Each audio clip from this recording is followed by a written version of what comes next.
Welcome to round number 11 of FIDE Candidates 2026. It's getting close to the end of the tournament and we have more drawing results. So let's see what happened in all 4 games.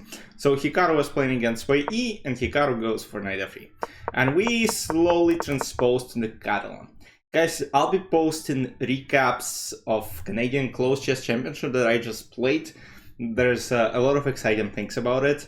So the thing I'm saying is that I started playing Catalan recently, and Hikaru plays pretty much the same stuff I would play. So he goes a4, bishop d7, queen takes, now bishop c6, and now bishop g5 is one of the options. There's also knight c3, bishop d5, and now queen c2, and if bishop e4, queen c1. So we transpose to this position, and now e3 protecting the pawn. h6, bishop f6, and knight bd2. And generally, yes, you might tell me, okay, I mean, why would Wei E have any problems if he has a bishop pair? Yes, I agree with you, but at the same time, like, why White would have any problems? Like, generally, bishop on g2 will be putting some pressure here. Like, if bishop goes to d5, there is e4, so bishop gotta go to d3. Now rook d1, knight d4, queen c3, a5, and now at some point so you gotta worry about, let's say, bishop h7, knight c2, if it might happen. So rook c1, knight d3, rook d1, knight b4, and players agreed to a draw here. I think it's a good result for Wei E, for Hikaru. I mean, I don't know, I don't think it is. So he could have played knight a5 here. I'm not sure, maybe he didn't like knight c2, but there is knight b7. And now bishop cannot take because queen takes c2. And if queen e8, knight c5, and you want to take on e4. And let's say this, knight d4, let's say rook a4, there's knight f6, and white wins. Apparently queen a4 is passed. Maybe he didn't want to play down in exchange, but okay, I mean, players agreed to draw and move 22. We then go to a game played between Mr. Prague and Matthias Bluebaum. Matthias Bluebaum only lost to Javokhir Sindarov. Only to Javokhir. Other games so far have finished in the draw. So in the following position, he goes queen b6, trying to put some pressure on b2 pawn by playing bishop d3, queen b2. And here Prague has a good move, which is knight d5. The idea now, let's say, if queen b2, there is rook a b1, and then followed by knight c6, black are in a slight trouble. So rook c8, rook e3. Once again, queen b2 can be taken, but Matthias decided to take on d4, rook e1, h6, knight d7. Absolutely insane fireworks. Knight d7, rook e7, takes, now cannot take queen f7. Knight d5, queen f3. Queen b4 once again attacking this and potentially this. Queen f5, h takes g5, b3, rook f8. Rook c7, queen b6, and we kind of get a very, very equal position. Where, again, in my opinion, Prague has some pressure. G5 pawn is weak, this pawn is weak. So knight b6, queen f3, knight d7, knight d5, and this is where Matthias makes a huge mistake by playing rook e8. And here, there was beautiful rook f7. Now, the idea of rook f7 is that after rook e5, there is queen a7, and you try to go rook g7 with checkmate ideas. So let's say bishop d3, at least trying to defend h7 squared, this king h8, and now there's rook b7 threatening rook b8 checkmate. And now you gotta take, and this is almost a decisive advantage. Like, this pawn is not going anywhere, and we're probably going to take it.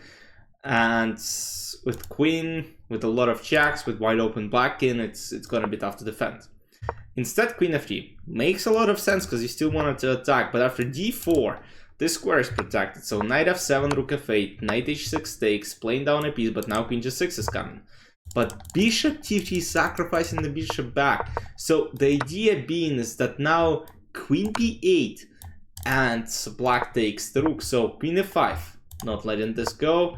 So what happens, let's say, after queen b8? After queen b8, there is rook g7, king h8, rook c7 check. So we block the queen, and now if rook f6, that's the only pretty much move, and queen g7 is a checkmate. So rook f7, rook a8, rook f8, rook a7, and players agreed to a draw. We then go to Mr. Anish Giri, who played against Andrei Svenka with white pieces. Once again, kind of boring endgame. Andrei just played knight e5 attacking the knight. So let's say if knight b7, there is knight f3 takes and rook c2, and suddenly there is a lot of pressure on the second rank. So Andrei goes, Anish goes rook ac1, then knight d3, knight d4, and this looks fantastic for white. Like, they're not risking to lose this game for sure, and Anish would just need to push really slowly and potentially has a huge chance. So rook h1, trying to go on h file, knight d5, knight d5, knight d5, rook d1, rook h8, king g3, and knight d6 takes f4. But apparently here it was better to play f4 immediately, and then g takes, e takes, and some pawn pushes. But okay, knight d6, and it just wasn't enough for white to convert. And unfortunately for Anish, this game ends in a draw. And of course we gotta point our attention to the gameplay between FIDE and Javokhir. That's the game that probably most of you were watching, because, I mean, if, let's say, Javokhir loses this game, it might get very interesting. And in the following position, there are some mistakes that started happening. So king f7, rook a6, and pass pawn for white pieces. I mean, it's still technically equally in material way, but with a pass pawn it might get very dangerous. So rook b8, rook a7, king g6, rook e7. So bishop is under attack, rook b6 protecting it, g4. h5, g takes h5, king h6, not letting white take on g7, king h6, king e1, bishop f5, bishop e6, rook d6 check, rook d7. It was quite easy to lose this position, honestly. King b2, king h5, rook b7, trying to go rook b3, now knight b5 blocked, king g5, and suddenly king is activated. So, and despite this pawn being very dangerous, it's not a problem. So rook a6, bishop e8, trying to take and take. So now, after rook c7, trying to take on g7, king e2, knight c3, king f3, rook g7, e4, f5, sacrificing the bishop, takes. But the problem is the pawns are too active. King g2, knight e4, king h2, knight f6, rook c7, rook c5, takes. After knight g4, players agreed to a draw as well, because this knight e3 comes, knight c2, or let's say king d4, there is no way to promote this pawn.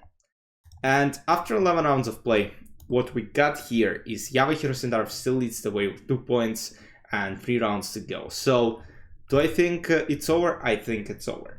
Unless Javokhir loses against Hikaru, and let's say Anish wins the next game, but Anish has white e with black, and then Matthias Blubon with black, and of course Javokhir with white. Is there a chance? Of course there is a chance, but he has to win at least like maybe 1 game, and then but even then it's gonna be complicated. Like Javokhir is not going to lose all 3 games. Like, I don't see it happening, and let's say if he wins against Hikaru tomorrow, it's gonna be over immediately, because then mathematically it's gonna be probably impossible. So yeah, let's see how it goes on round number 12, where we have Andrei Prak. They're actually competing for the last place, but Andrei is probably going to be last. Like, I don't see him climbing towards top unless he wins tomorrow against Prak. Matthias Blubon, FIDE, draw probably. Matthias plays with white, Javokhir Hikaru, that's going to be an interesting one, and Wei Anish Giri. So let's see how it goes. Let me know any thoughts you might have, and I'll see you tomorrow after round number 12. Bye bye.